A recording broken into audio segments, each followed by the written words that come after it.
أعوذ بالله السميع العليم من شر الشيطان اللعين الرجيم. بسم الله الرحمن الرحيم. الحمد لله رب العالمين. الحمد لله حق حمده الذي لا يعرف حقيقته ولا يدرك مظنونه إلا هو وحده لا شريك له. ونصلي ونسلم على سر الكون والتكوين منبع فيوضات الحق ومقلج رحمته سيدنا ومولانا محمد وعلى آله وصحابته والتابعين وتابعيهم بإحسان إلى يوم الدين. ورضي الله عن أس الوسائل ينبوع الرحمة تاج العارفين بحر الحقيقة صاحب الفيض والختم والكتم أبي العباس أحمد التجاني رضي الله تعالى عنه. اعلم أن للإنس مشائخ وللجن مشائخ، وأما أحمد التجاني رضي الله تعالى عنه فهو شيخ الكل، إذ ما رفع المصطفى قدما إلا وضع أبو العباس أحمد التجاني قدمه من حيث رفعه المصطفى صلى الله عليه وسلم. ورضي الله عن جميع خلفائه ومقدميه وتلامذته، ورضا خاصة عن خليفته الأكبر وصاحب سره الأشهر مولانا أبي حفص الأبهر عمر بن سعيد الفوتي الجدوي الحواري، سادس خلفاء الحق وخاتمة المحققين، رضي الله عنه وعن أجدادنا الذين كانوا معه يجاهدون في سبيل الله إلى أن أتاهم اليقين، الذين قال في حقهم تشيرنو جاي بن عمر البابابي: رجال أجابوا شيخنا عندما دعا، أولئك حزب الله أهل الفضائل. وعى الله شبانا كهولا وشرخا معا جاهدوا في الله مع شيخنا عمر، فجزاهم الله عنا كل الخير. أما بعد أيها المشاهدون الكرام، نحييكم بتحية المودة والإخلاص، أولها رحمة ووسطها مغفرة وآخرها عتق من النار، قائلا لكم السلام عليكم ورحمة الله تعالى وبركاته. bandiraɓe julɓe, bandiraɓe islamiyankoɓe, bandiraɓe yeɓoɓe en ayawo habride télévision Jobbo TV international, min calmini on salminadu l'islam, min juurima on, min ñaaguima on duwaɓe e yaafuya, kadi min duwanima on, miɗin ñaago subhanahu wa taala nde Allah waɗata en yarlaɓe yaafaɓe. en gardini e salminadu men taniraɓe nelaɗo Allah muhammadin sallllahu alayhi wa sallam. nelaɗo Allah kañum wi qaddimu quraysha, ɗe wadde en gardini taniraɓe nelaɗo Allah muhammadin sallllahu alayhi wa sallam. eɗen pawa hen taniraɓe mawlana al mujahid alhaji Umar al Foutiya radiyallahu anhu. eɗen pawa ɗum e jungo khalifa o hono ceerno Bachiru Muntaka Taha cheikh alhaji Umar al Fouti mo ganduɗa bushra lana ma'shara al islami inna lana cheikhan bihi ummatul islami tazdahiru. Bachiru bun Muntaka nurun yudau bihi fi kulli nahiyatin wal fadlu yantashiru.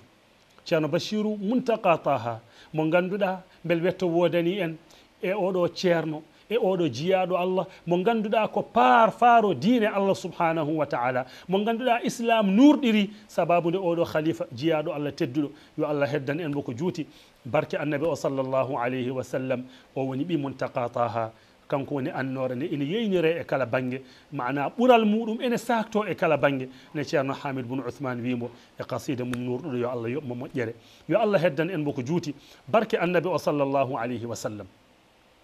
ko ɗo ndewaten juuroɗen dendagal ɓesgu Muntaka Taha e kuuɓal. so ɗum ɓenni en calmini en juurima khadimu hadratul umariya hono ceerno Madana Muntaka Ahmad Muntaka Cheikh Umar. ceerno Madana min calminima, min juurimama, kadi min beltanimama, mbiya yo Allah subhanahu wa taala heddu on ko juuti barke annabi o sallllahu alayhi wa sallam. en calmini en juurima musidɗo men, giɗo men, ɓineni men hono ceerno Muntaka Saidou Makki Nouru Cheikh Umar. ceerno Muntaka min juurimama, kadi min duwanimama, min ñaganimama Allah moƴƴere. so ɗum ɓenni bandiraɓe,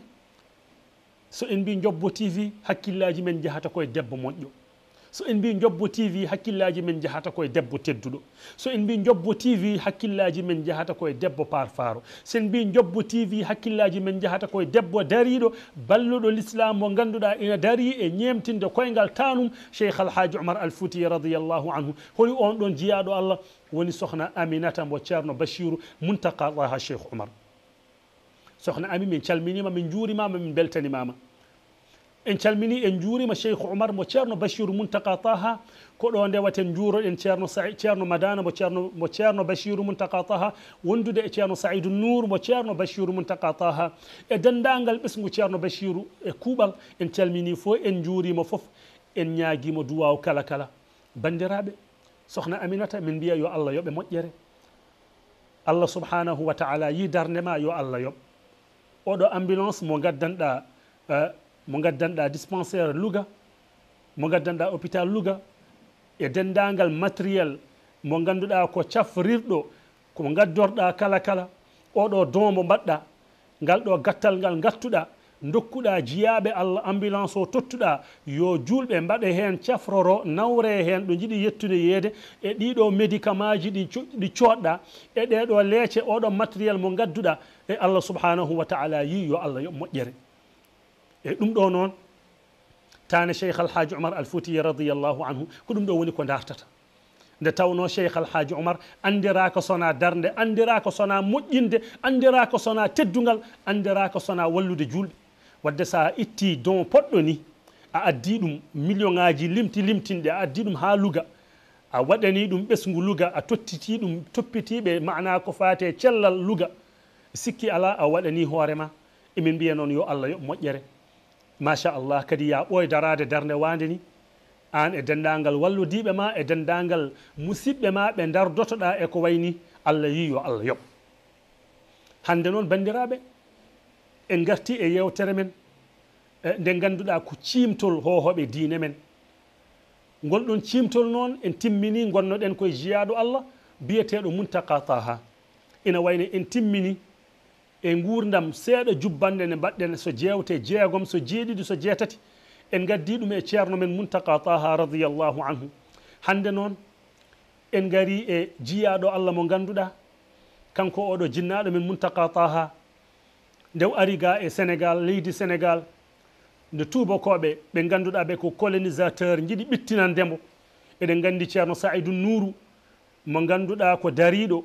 mo ganduɗa addani en gueɗal mo ganduɗa walli ɓesgu Cheikh Alhaji Oumar Al Fouti ha kala ɗo annore Cheikh Alhaji Oumar hande yetti mbiya e nder Sénégal walla mbiya ɗo ɓuuri hewde e nder Afrique jungo ceerno Saïdou Nour ne hen on ɗon jiyaɗo Allah noon daraninoɗo Muntaka Taha ko on jiyaɗo Allah gadduɗen sira muɗum bandiraɓe en gari e sira ceerno Saïdou Nour rahmatul mawla alayhi ceerno Saïdou Nour Cheikh Oumar mo ganduɗa ko gandaɗo ceerno Saïdou Nour Cheikh Oumar mo ganduɗa ko naftuɗo ceerno Saïdou Nour Cheikh Oumar mo ganduɗa ko dariɗo ceerno Saïdou Nour Cheikh Oumar mo ganduɗa wilaya muɗum ene huptodini kala kala kawisaji muɗum ɗi gollani mana julɓe kawisaji mum ɗi waɗi e aduna he hay hen hunde ala ko suuɗi bandiraɓe on ɗon jiyaɗo Allah gartuɗen hande jangtade hunde e gurdam muɗum holi oɗo ceerno Saïdou Nour bandiraɓe Saïdou Nour Cheikh Oumar oɗo woni mo ganduɗa ko tanum Cheikh Alhaji Oumar Al Fouti radiyallahu anhu ceerno Saïdou Nour woni mo ganduɗa ɓesgu Cheikh Oumar Al Fouti radiyallahu anhu heewi hen ɓe o walli o nawi ɗumen yo janggo e mbawi gandal hande jooɗi ina nafta julɓe oɗo ceerno Saïdou Nour heewi nawaɓe e nokkuji ceertuɗi limtinɗi e nder aduna he taw ala ko ɓe nawra toon sona yoɓe janggoye gandal yoɓe ñemtinoye taniɓe Cheikh Alhaji Oumar Al Fouti radiyallahu anhu taw ko oɗo ceerno Saïdou Nour rahmatul mawla alayhi woni baɗɗo ɗum yo Allah yoɓan en mo moƴƴere so tawi duuɓi ɗi o wuuri ɗi e ko nafoore nde o nafti nde on ɗon jiyaɗo Allah so en mbi yo en kaal hunde e gurdam mum eɗen janana wonata yewtere wotere wonata jewte sappo eɗen jetana wonata jewte temedere kala ɗo jiɗɗen yewtude e gurdam ceerno Saïdou Nour eɗen mbawi yewtude ha nde ɗo hitande gasa taw ala ko jewteten sona ceerno Saïdou Nour mo Cheikh Oumar Al Fouti radiyallahu anhu yo Allah partage en e barkeji mabɓe nde tawno innirɗen cimtol hohoɓe diine men holko saabi innirɗen ɗum ƴettuɗen koye jimol biyowol usrude hadith salihina wa sammihim fa bi dhikrihim tatanazzalu rahmatu واحضر مجالسهم تنال بركاتهم وقبورهم زرها إذا ما ماتوا دو وني كونغول معنا تشيمتول هو دين من holko jimowo owi soggodir jangtade moƴƴuɓe mana simtuɓe soggodir jangtade moƴƴuɓe inna illa mabɓe fabi dhikrihim o wi koye jangtede ɓeɗo moƴƴuɓe yurmede Allah jippoto ɓeɗo moƴƴuɓe soɓe jangtama Allah ne jippina yurmede mum wadde kamɓe goni caabi yurmede Allah saɗa yiiɗi hebde yurmede Allah jangto moƴƴuɓe o rutti o wi wahduru majalisahum tawtere jonɗeli mabɓe tanal barakatihim keɓa e barkeji mabɓe o rutti o wi quburahum zurha ay ko wiyete qabriji mabɓe soɓe duttima e jomiraɗo juuroya qabriji mabɓe sikki ala kadi keɓa e barkeji mabɓe wadde ɓen ɗon jiyaɓe Allah ɓen goni ɓe jangtoto ɗen eɗen darta yurmede Allah ɓen goni ɓe juuroto ɗen hissan wa ma'nan eɗen darta barkeji Allah holi ceerno Saïdou Nour radiyallahu anhu ceerno Saïdou Nour mo cheikh alhaji Oumar al Fouti radiyallahu anhu o yi aduna ko hitande ujunere e temedde jeetate capanɗe jeegom e nayyi ina hawri mana so en daari miladiya 1864 nde cheikh alhaji Oumar al Fouti wirni e hayre Degembere 1864 wiyama ko nden ceerno Saïdou Nour yi aduna radiyallahu anhu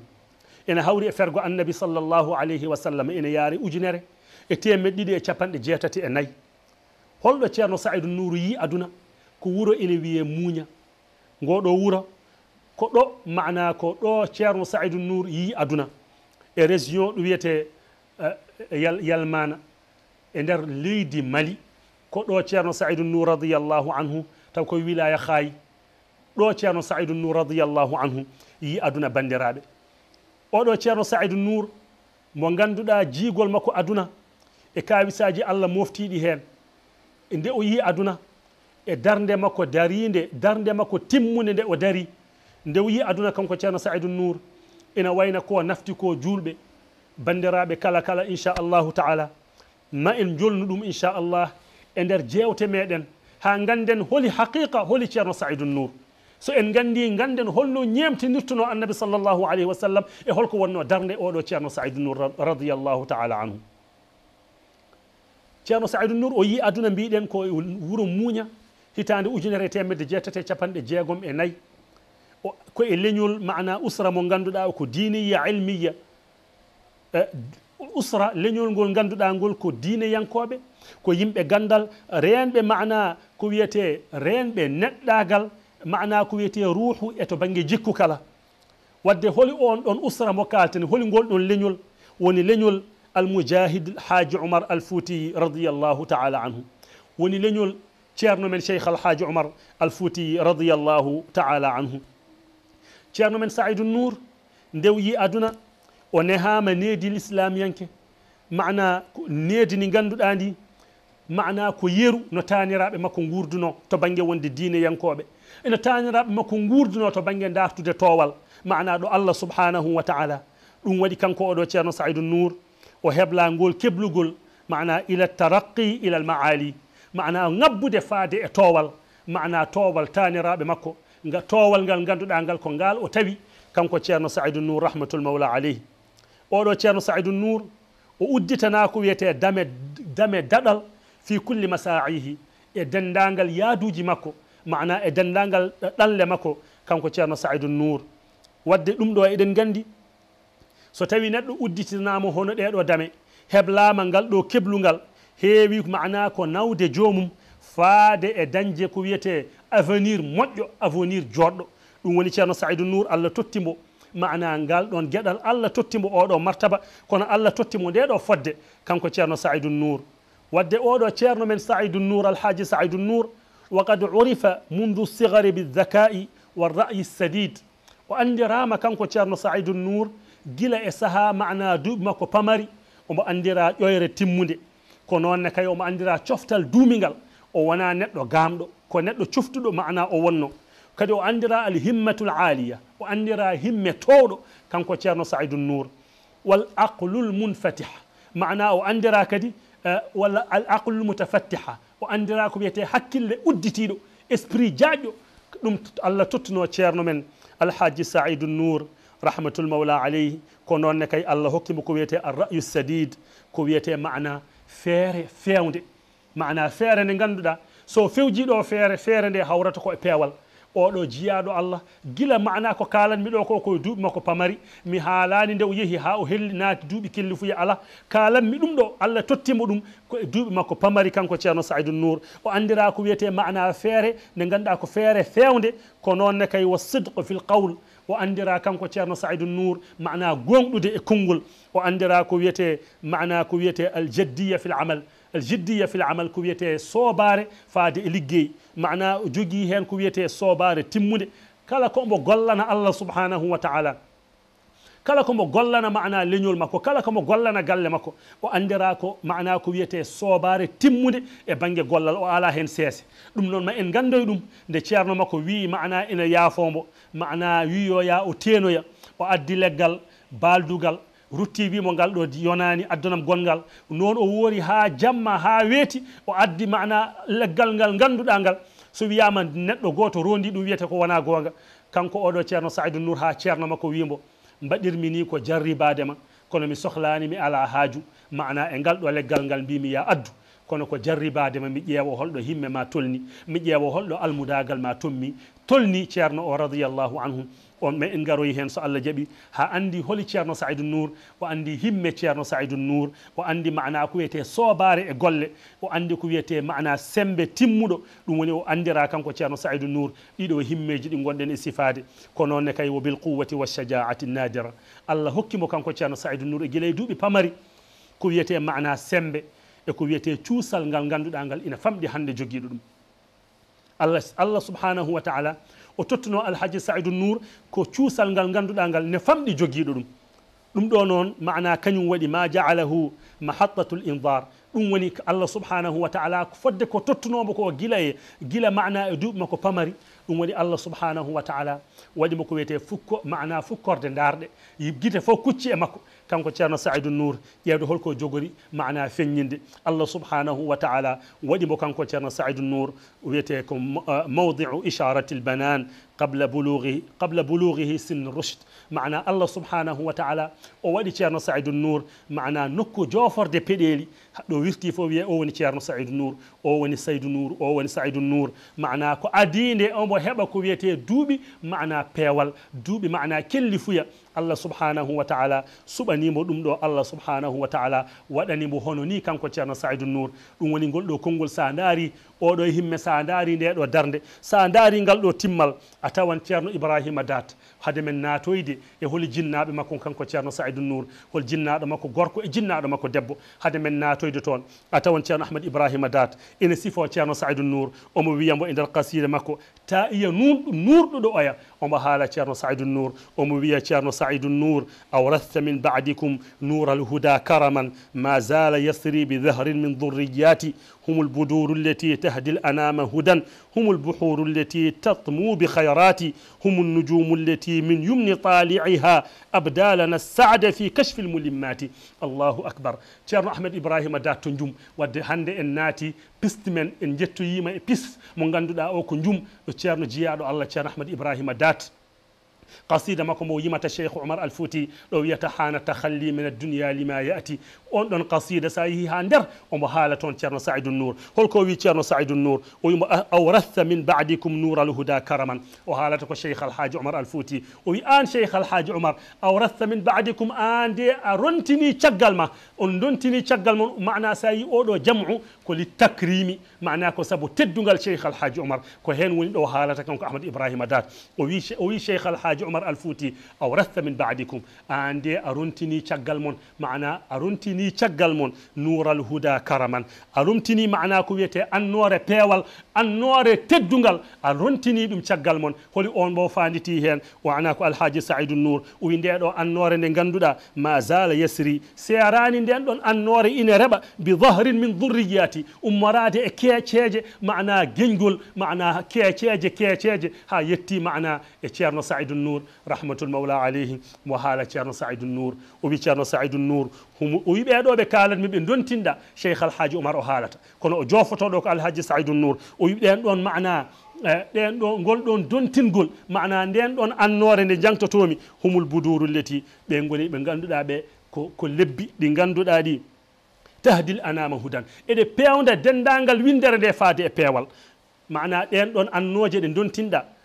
humul buhuru llati tatmu bi khayrati ɓe goni maaje ɗe ganduɗa eɗe ɓamto faade e moƴƴereji Allah subhanahu wa taala o rutti o wi ɗen ɗon annoje ɗe dontinɗa humul nujumu ɗen goni mana koode ɗe ganduɗa humul nujumu llati ɗen goni koode ɗe ganduɗa min yumni tali'iha ummarade e barke ƴellitugol ɗen ɗon koode holmo fanditi ɗo ceerno Saïdou Nour o haalata o wi mana abdalana saada ay ɗen ɗon mana ɓen ɗon ɓe dontinɗa e peññinani en ko wiyete malal fi kashfil mulimmati mana e huncude dendagal coomli coominoɗi o rutti noon kanko ceerno Ahmad Ibrahima Dat o addi ceerno Saïdou Nour o wi mana ay ko dontinɗa ko o wi ko Saadu Suudi Saïdou Nouri maljauna wa malja'ul kulli fi kulli darurati ya sahiba alwaqti mashhudan fadailuhu qutbu zamani alladi yahwi alkaramati o rutti o wi on ceerno Saïdou Nour ay mo kalanmi ɗo o de mo kalanmi mo Cheikh Alhaji Oumar Al Fouti rontini caggal muɗum nden ɗon annore nde joofimi holi nden ɗon annore mana ɗen ɗon maaje ɗe kalmi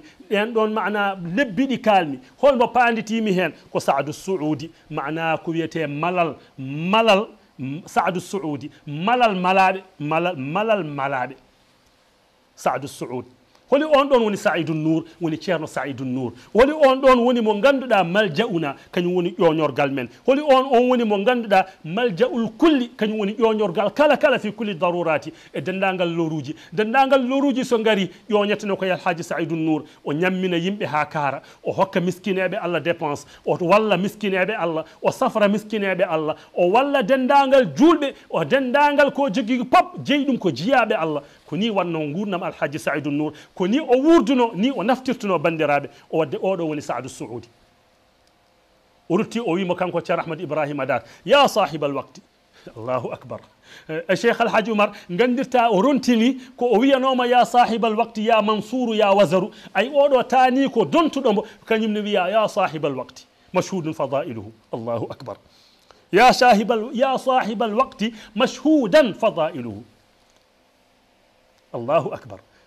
Cheikh Alhaji Oumar wiyano ya sahibal waqti ya Mansour ni oɗo winomo ceerno yero koye ɗolfi Mouhtar bun Wadiatillahi ni o wino Cheikh Alhaji Oumar Al Fouti ceerno Ahmad Ibrahima Dat to jum jabti ceerno oɗo mo ganduɗa ko Mouhtar bun Wadiatillahi ɗo Mali to Hamdallahi o wi kankone ya sahibal waqti mashhudan fadailuhu e hema mo ganduɗa sahibul waqti an woni dontuɗo Cheikh Alhaji Oumar wadde ko an woni sahibul waqti an woni mo ganduɗa ko joom waktu ko wiyete sahibul waqti ko martabun min maratibil awliya so Allah waɗima sahibul waqti kala ko ene ƴellito e windere he Allah ne ƴellitma hen on ɗon martaba Allah tottuno ceerno Saïdou Nour ɗum woni so en daari o wonno ko makshufun alayhi so en daari ko joguino e kimiya so en daari ko gollanno kala Allah hokkinomo wonde sahibul waqti kanko ceerno Saïdou Nour wadde Ahmad Ibrahima Dat ceerno men ceerno Ahmad Ibrahima Dat wimo ya sahibal waqti e hema joom waktu مشهودا فضائله حال كونه مشهودا إن سيدا فضائله معنا بوري ماكو كانكو أودو تيرنو سعيد النور بوري ماكو إن سيدا يمبا فوني تيدي بورال تيرنو سعيد النور يا ندار جمعة هلوار دكار كو بورال تيرنو سعيد النور ندار بركيجي دي شيخ الحاج عمر دني اندر سنغال سالمي كلا كو بركيجي تيرنو سعيد النور الله ودي باسمو شيخ الحاج عمر بوب وهوفي دومن كانكو تيرنو سعيد النور الله سبحانه وتعالى ريوني ديدو موƴƴiri jungo makko wadde oɗo Saïdou Nour woni mashhudan fadailuhu kanko woni ceedaɗo ɓuure muɗum radiyallahu ta'ala anhu oɗo to wi Cheikh Alhaji Oumar Al Fouti ay ko rontini ko caggal makko oɗo mo jiɗmi jofanade on woni qutbu zaman o woni qutbu zaman o woni mo ganduɗa ko qutbu e zaman muɗum Allah hokkimo martaba qutbaniya kanko ceerno Saïdou Nour o jooɗima e on ɗon chaise o heewi chaise o fandini ɗum ha kala garɗo e makko yiyata e makko hay hunde kono Allah e nelaɗo Allah e Cheikh Tidiane radiyallahu anhu kala garɗo e makko ɗum woni ko seedato e makko kala garɗo e makko yiyata e makko ko wona Allah kala nde o jooɗi o jooɗiri ko Allah kala nde o woniri ko Allah kala komo jangina koko Allah kala komo tindina koko Allah subhanahu wa ta'ala ɗum woni oɗo jiyaɗo Allah o jooɗima e martaba qutbaniya ceerno Ahmad Ibrahima Dat wimo qutbu zamani alladi yahwi lkaramati Allahu akbar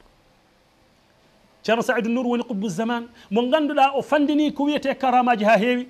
karamaji ɗi o fandini ɗi noon sen mbi yo en limtu ɗum ko ɗo ñallaten ɗo mbaalaten kiiren ñalten mbaalen taw en kalani hay feccere feccitinde e karamaji ceerno men Haji Saidou Nour rahmatul mawla alayhi yo Allah yoɓan en mo moƴƴere ɗum noon bandiraɓe garnoɗen ko uddidde gurdam ceerno Saidou Nour inchallahu taala yewtere men arore kaalen holi jinnaɓe makko kaalen hunde e darde makko jangtuɗen hunde e ko o gollani l'islam julɓe ɓe mbawa naftorade ɗum mbawa andude holi oɗo jiyaɗo Allah mbawa andude holi darde oɗo jiyaɗo Allah mbawa andude hol nafoore oɗo jiyaɗo Allah biyeteɗo ceerno Saidou Nour mo cheikh alhaji Oumar al Fouti radiyallahu taala anhu ɗum noon bandiraɓe en calmini en juurima dendagal yeɓoɓe en e Jobbo TV International en jahan ha Paris juuroɗen dendagal yiɗɓe men wonɓe toon jehen ha Amérique juuroɗen dendagal yiɗɓe men wonɓe toon rewintoɓe yewtere men jehen Afrique juuroɗen dendagal rewintoɓe yewtere men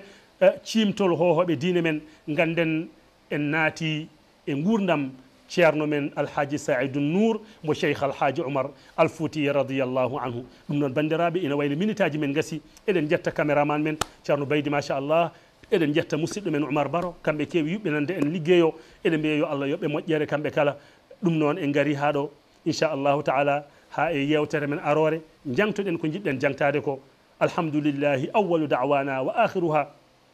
walhamdulillahi min hinin ila hin ko adine eɗen udda noon en jejjitta bandiraɓe men gueɗe naɓe eɗen juuro dendagal gueɗe village naɓe eɗen mbiya kamɓe kala yen battunimo wuuri yo Allah subhanahu wa taala yoɓɓe moƴƴere yo Allah sembin wuro ngo ɓamta wuro ngo yo Allah darnu wuro ngo Allah ɓamta wuro ngo Allah waɗa wuro he guura waɗa hen barke ha heewa barke annabi o sallllahu alayhi wa sallam musidɗo moon ceerno Ibrahima Camara jeeyaɗo gueɗe village jooɗiɗo Nouakchott assalamu aleykum wa rahmatullahi taala wa barakatuh.